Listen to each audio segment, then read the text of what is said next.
nagyon cuki volt, igazából vezetés közben vettük észre.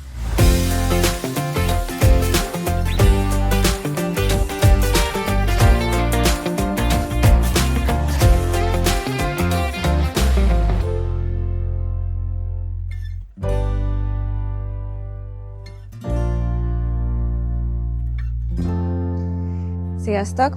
Elindultunk, hát igazából Victor Harbor a cél, de előtte megálltunk most, és Victor Harborba Bálna-Lesre megyünk megint, ugyanis hát ennek most van szezonja itt Ausztráliában, úgyhogy kimaxoljuk ezt a programot, amennyire lehet. Megálltunk most itt a Selig Beach-en, és hát nézzétek, gyönyörű a látvány.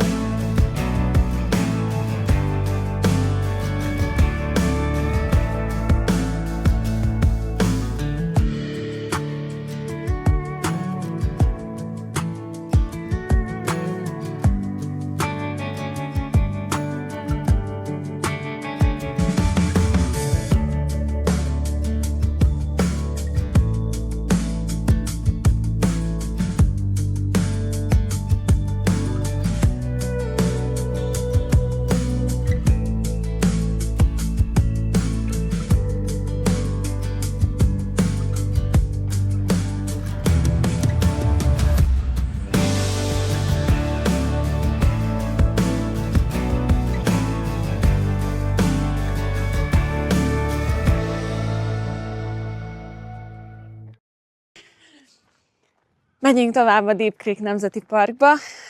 Ez az a nemzeti park, ami 4 hónapja leégett, és hát tulajdonképpen a tűz utáni hamuból most kezd újraéledni a növényzet, úgyhogy ezt fogjuk most megnézni.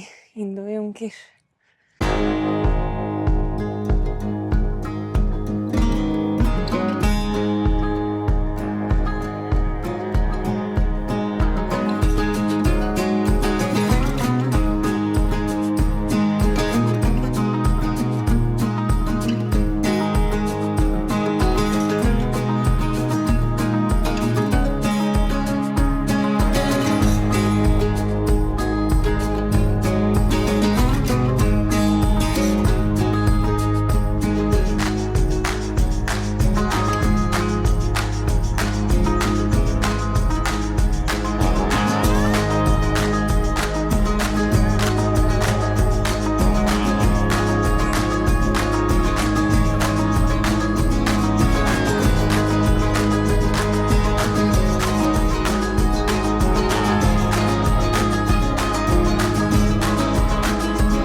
Beértünk ide a Nemzeti Parkba, és hát már itt az elején látszik, ahogy meg van égve a fának a törzse, viszont az új hajtások már a törzsön keresztül jönnek elő.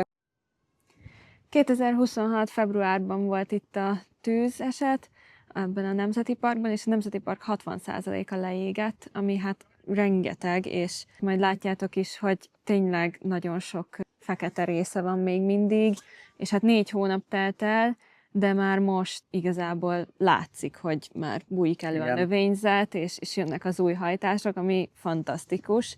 Illetve hát itt Ausztráliában azért a növények is alkalmazkodtak ezekhez a bozott tüzekhez. Sok növény akkor hullatja el a magvait, és így tudnak tulajdonképpen tovább szaporodni. Úgyhogy igazából ehhez is vannak itt. Igen, egy kicsit az életciklusuk hozzá van igazítva a bozott tüzekhez. Hát itt ez elég gyakori, ugye nagyon nagy a szárazság nyáron, és nagyon sok esetben egyébként ez nem is emberi beavatkozás miatt alakulnak ki ezek a bozott tüzek, hanem nagyon sokszor villámcsapás, ugye a gumtreek, meg az eukaliptuszok, azok azért elég magas fák.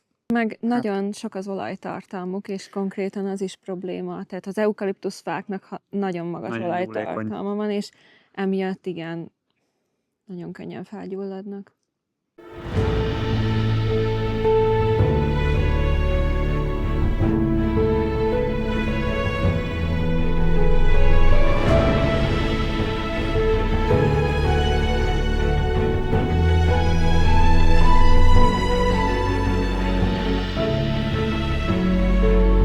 Hát, úgyhogy most ennyit időt töltöttünk itt ebben a Nemzeti Parkban, mert indulnunk kell tovább, hiszen időpontunk van a Bálna-Lesre. sok mindenre számítottunk ezen az úton, de hát pont arra nem, hogy hídnát fogunk látni, ami rövidcsőrű hangyássün.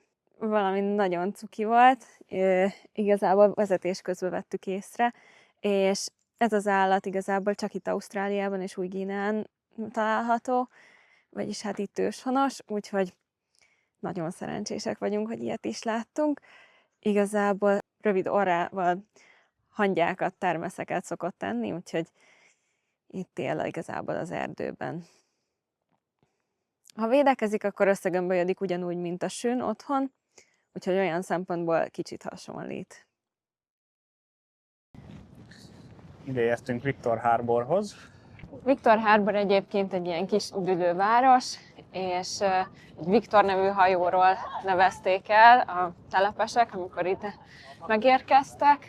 A szigetről híres, Granite Islandről, ami hát tulajdonképpen egy ilyen rövid sétaúttal megközelíthető, tehát hogy ez egy olyan sziget, ahova gyalog is át tudsz menni, mivel hogy olyan hosszú móló van ide kiépítve, illetve arról híres még, hogy télen bálnalesre lehet innen menni, és hát ha szerencsénk van, akkor még fókát is láthatunk, aztán meglátjuk, mennyire leszünk szerencsések.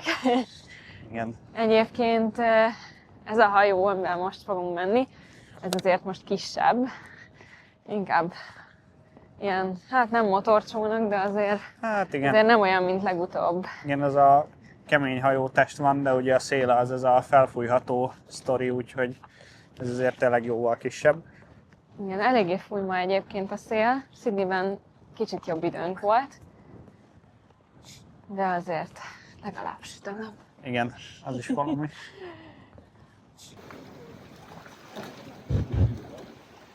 Igen, ez hullám, ringatózni fog. Nem kellemesen. Látom.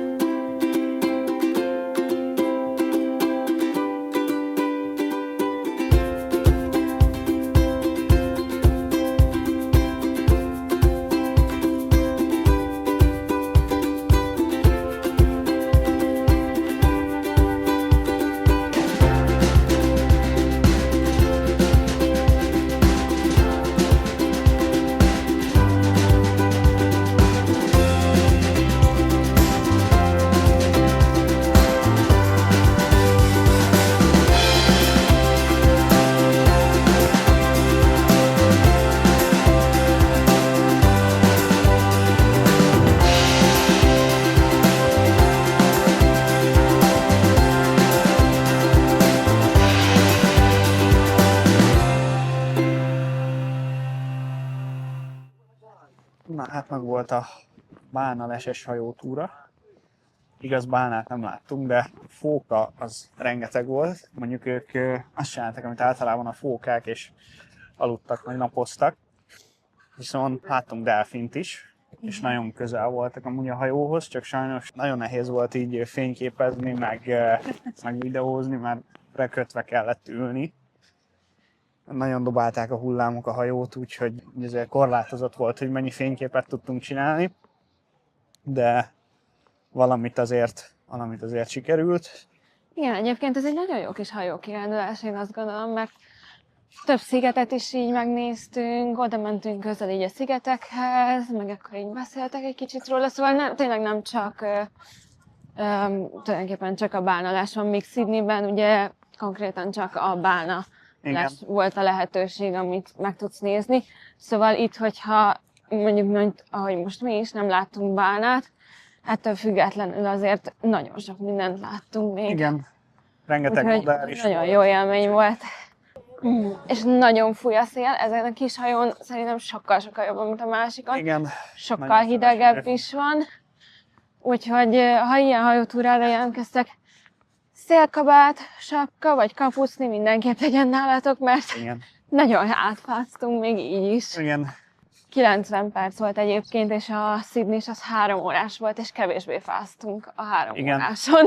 Jó, hát ott melegebb is volt azért egy kicsit. Jó, igen, de hogy akkor is nem fújt ennyire a szél. Igen. Úgyhogy igen. Ja, illetve hát aki hajlamos rá, hogy tengeri beteg legyen, Hát igen. ezért gondolja végig, mert nagyon, nagyon dobálja a hajót, ugye ez egy kisebb hajó. Igen, én azért hajlamos vagyok rá, én vettem be gyógyszer, de gyógyszer nélkül valószínűleg azért rosszul lettem volna, Igen. úgyhogy igen.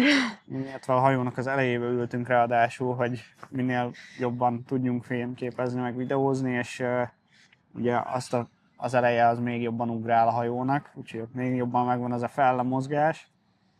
Úgyhogy azért a diájára aggódtunk. De nem láttam. De nem. Úgyhogy.